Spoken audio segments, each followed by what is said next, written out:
जय गुरु जी। शुक्राना गुरु जी। अनंतम अनंतम शुक्राना गुरु जी। संगत जी, मैं अपना तीसरा सत्संग कर रही हूँ। सत्संग करने से पहले मैं गुरु जी का मंत्र जाप करूँगी। ओम नमः शिवाय, शिव जी सदा सहाय। ओम नमः शिवाय, गुरु जी सदा सहाय। संगत जी, मैंने जैसे पहले बताया था अपने सत्संग में कि मैं अपने बेटे को लेके बहुत परेशान थी। मेरा बेटा हॉस्पिटल में एडमिट था, उसका एक्सीडेंट हुआ था। संगत जी, मेरे बेटे ने अपने दोस्त को हॉस्पिटल में खाना लाने के लिए बोला। उसका दोस्त हॉस्पिटल के बहुत करीब रहता था और हमारे घर से हॉस्पिटल बहुत दूर था। उसका दोस्त जब अपनी मम्मी के साथ हॉस्पिटल में खाना देने आया तो संगत जी, मैं गुरु जी का सत्संग सुन रही थी मोबाइल में। तभी उसके दोस्त की मम्मी ने बोला कि दीदी, आप ये कौन से गुरु जी का सत्संग सुन रहे हो, मुझे भी बताओ। और वो अपनी बहुत सारी परेशानियां बताने लगी और रो पड़ी। संगत जी, जब वो रो पड़ी तो मैंने उनको गुरु जी का स्वरूप फ़ोन में से निकाल के दिखाया और मैंने बोला कि आप इन गुरु जी को मानो तो देखना आपकी सारी प्रॉब्लम ठीक हो जाएगी। संगत जी, मैंने नहीं बोला, गुरु जी ने बुलवाया मुझसे। तभी वो मुझसे पूछने लगी गुरु जी के बारे में, तो मैंने उनको बताना शुरू कर दिया। मैंने उनको बोल दिया कि ज़्यादा नहीं कर सकते तो आप मंत्र जाप कर लिया करो। उनको मैंने मंत्र जाप बोलकर सुनाया। तभी वो मंत्र जाप मेरे सामने रटने लगी और याद करते करते थोड़ी देर बाद वो चली गई। तभी वो रास्ते में मंत्र जाप करते हुए अपने घर पे पहुंची। और परेशान बंदा क्या ही करेगा, उसको तो एक जैसे कुछ सहारा मिल गया। तो वो समझी कि मैं बस मंत्र जाप करूँगी और मेरी नैया पार हो जाएगी। ऐसा ही हुआ संगत जी।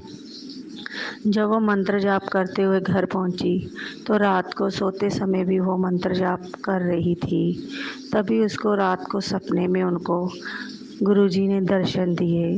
संगत जी, वो सुबह उठी तो उन्होंने मुझे बताया कि मुझे गुरुजी के दर्शन हुए हैं। संगत जी, मैं बहुत खुश हुई। मुझे बहुत ही अच्छा लगा कि गुरुजी ने उनको दर्शन दिए। लेकिन संगत जी, आज तक गुरुजी ने मुझे दर्शन नहीं दिए।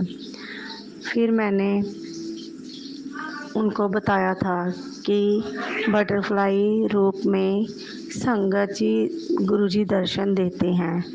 तभी सुबह वो उठी तो वो अपना घर का काम निपटा कर बाहर बैठी हुई थी। तो तभी उनके हाथ पे एक बटरफ्लाई आके बैठ गई। तभी उन्होंने मुझे फ़ोन करके बताया कि ऐसे ऐसे रात को गुरुजी ने मुझे दर्शन दिए और सुबह ही मेरे हाथ पर बटरफ्लाई आके बैठ गई। संगत जी, मैं बहुत खुश हुई। तभी उन्होंने थोड़ी देर बाद कोई दोपहर 12 बजे, शायद 4 बजे शाम को मुझे फ़ोन किया कि हमारी मोहल्ले में कोई गुरुजी की किसी के घर में गद्दी लगी हुई है और वो गई थी उनके घर पे और वहाँ गुरुजी का सत्संग चल रहा था। उन्होंने बताया कि गुरुजी के स्वरूप से शहद वर्षा हो रही है।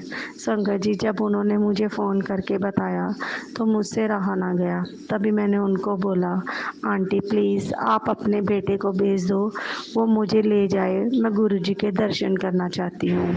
तभी उनका बेटा हॉस्पिटल में आया और मुझे उनके घर में लेके गया। संगत जी, मैंने अपनी आँखों से देखा गुरुजी के कम से कम 3-4 स्वरूप थे।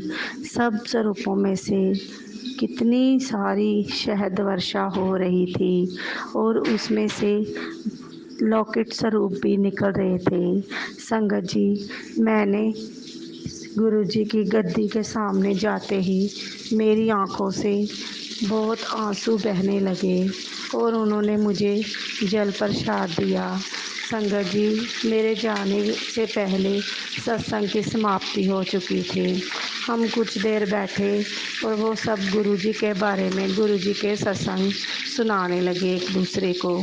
मैं बहुत खुश हुई, लेकिन मेरे आंसू नहीं रुक रहे थे संगत जी।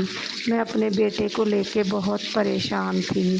तभी उन्होंने मुझे गुरुजी के चरणों से शहद प्रसाद दिया, एक बोतल में डाल के, और इलायची प्रसाद दिया, और 2 ब्रेसलेट प्रसाद दिए, एक मेरे बेटे के लिए और एक मेरे लिए। तभी हम लोग वहाँ से माथा टेक के वापस मैं हॉस्पिटल में आ गई। आते ही डॉक्टर ने बोला कि आप लोगों का डिस्चार्ज कार्ड बन गया है, अभी आप सुबह अपने घर पे जा सकते हो। संगत जी, मैं बहुत खुश हुई और मैं अपने बेटे को लेके सुबह अपने घर आ गई। जय गुरुजी, शुक्राना गुरुजी, अनंतम अनंतम शुक्राना गुरुजी। संगत जी, मैं अपने सत्संग को यहीं पे विराम लगाती हूँ। ओम नमः शिवाय। शिव जी सदा सहाय। ओम नमः शिवाय। गुरु जी सदा सहाय। संगत जी, अगर सत्संग करने में मुझसे कोई गलती हो गई हो तो मुझे माफ़ कर देना संगत जी, माफ़ कर देना गुरुपा, माफ़ कर देना। जय गुरु जी, शुक्राना गुरु जी। जय गुरु जी संगत जी।